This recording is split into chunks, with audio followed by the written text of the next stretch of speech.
Quels sont les effets d'une interaction? Donc, une interaction peut faire deux choses. Dans ce premier exemple, on peut voir qu'on va pousser une petite bille sur une table, elle va glisser, elle va rouler et passer devant un aimant.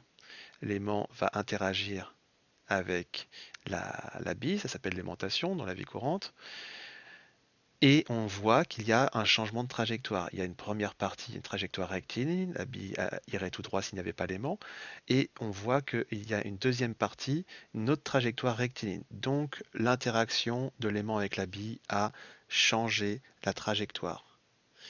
Dans un deuxième exemple, on peut voir qu'une balle de baseball ici n'avait pas de vitesse, on lui a donné une vitesse, donc l'interaction de la batte avec la balle a changé la vitesse, et on peut voir que ça a changé la trajectoire, parce qu'elle ne se déplaçait pas, et on lui a donné une trajectoire. Donc, une interaction peut modifier le mouvement, la vitesse et ou la trajectoire. Ça peut également déformer. Déformer, on peut le voir sur cette vidéo, déformer une balle qui est élastique. Donc, si on a une interaction, on sait qu'il va y avoir au moins une modification du mouvement ou une déformation. Donc, modification du mouvement, modification de la vitesse ou de la trajectoire. Ça peut être les trois en même temps.